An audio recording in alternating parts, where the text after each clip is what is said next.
Thank you, Mr. Speaker and members. And I will tell you tonight I will be brief, only because I want to reserve my comments for tomorrow when we deal with 1811. Mr. Speaker, you appointed me to the conference committee. I've enjoyed working with all four members of the conference committee. You appointed me to the conference committee, the only Democrat on the committee, and I've had an excellent time working with the other four. Let me just tell you, members, this is my third term in the Texas House. Just checking to see if you were listening. Give or take a few. My third term, give or take a few. Mr. Speaker, I do want to report on the conference committee. As you know, I was very critical of the budget at the very beginning. Went on the conference committee, and I believe I did my best to represent the House. I put on my lawyer's cap in representing the House, being my client. And at the same time with the goal of trying to make the product better than when it left the House the first time around. With regards to the budget itself and the conference committee report, I want you to know when it comes to Articles 1, General Government, Articles 4 on the Judiciary, Article 5 on Public Safety, Article 6 on Natural Resources, Article 7 dealing with Business and Economic Development, and Articles 9 on General Provisions, and 10 with the legislature. I voted yes on all of those articles with reference to the conference committee report. With respect to Articles 2 on Health and Human Services, and Articles 3 on Education, and Article 8 when it deals with regulatory services, I voted no.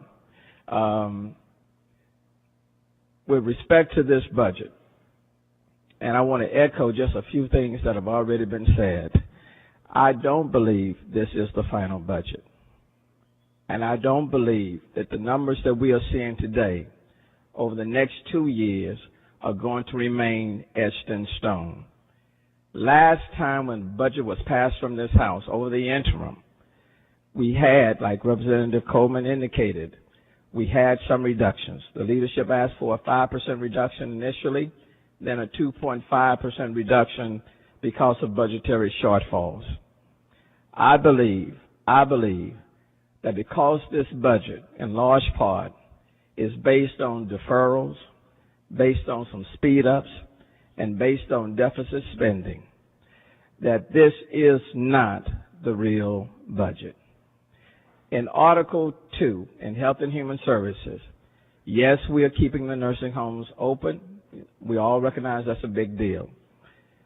But with respect to what we are leaving behind, we're on Medicaid funding, and Dr. Zerwas will tell you, come May of 2013, this budget in Article 2 will run out of money. In May of 2013, providers in other hospitals will not be paid. And what we have done, members, what we have done, and I want you to understand what we have done, because this is a conservative state, and this is a conservative House, and there are 101 Republicans and 49 Democrats. But what we have done in Article 2 is that we have placed $4.8 billion on what I call the Medicaid MasterCard. $4.8 billion, which means the state of Texas is obligated to pay it. You will pay it. You'll pay it in one form or another. The state of Texas will either pay it through the rainy day fund, or what will happen over the interim when we leave here is that the leadership will instruct the agencies to start cutting back on their budgets over the next 2 years, recognizing that this budget, HB 1, in Article 2 alone, is carrying forward $4.8 billion that you are placing on the Medicaid MasterCard. For all people who are conservative, and for all people who talk about deficit spending, and for everyone in this session this year who has criticized Washington, D.C., you are implementing what folk are talking about across this country with regards to deficit spending. $4.8 billion. And no one, not the conferees, not LBB, not the Senate, no one will disagree with it. And I'm going to leave it alone. That's on Article 2. In Article 3 on education, there are over 4.5 million kids in our schools. 4.5 million. And the current law, we've established a foundation school program on formulas. We are intentionally underfunding the foundation school program by $4 billion. Factually, no one is questioning that. No one. LBB, the conferees, the Senate, no one will question the fact. And the reason why I'm going to reserve most of my comments until tomorrow, because tonight, if you should vote for this budget, then tomorrow night, you will have to implement your own cuts. And you will sign your name when you vote up here, sending a reduced check to every one of your school districts. Everyone. Because you are giving them a haircut of $4 billion. $4 billion. When you combine what's happening in Article 2, combine what's happening in Article 3, $4.8 billion on a credit card, $4 billion in Article 3 on education, sending it now to your local school districts, and tomorrow in 1811, because of what you are going to do in HB 1, you must pass 1811.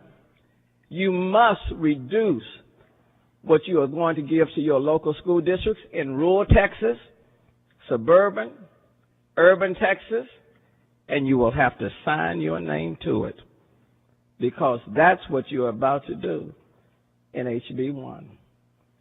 And for my friends in rural Texas, when you vote on HB 1 and you vote on tomorrow on 1811, you are taking another step forward in going to the consolidation of your schools, because eventually the money will not be there. We are moving in that direction. I simply raised that tonight. This is a serious matter. And really, I don't have any tears for you tonight on this one. I'm all teared out.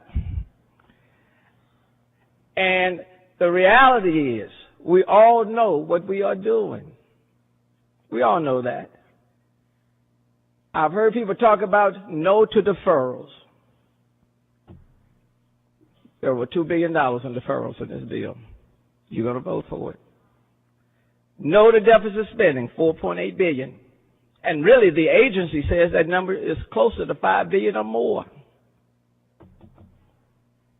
Health and Human Services, a Medicaid waiver, Representative Colcourt, $700 million this budget is built on. LBB says, you didn't get it from President Bush.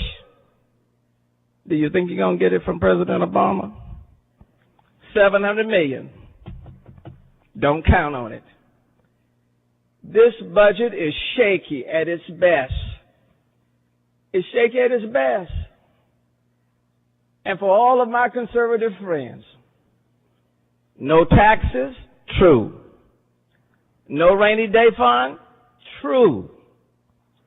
But deferrals, deficit spending, some speed ups, and funding that's questionable all exist.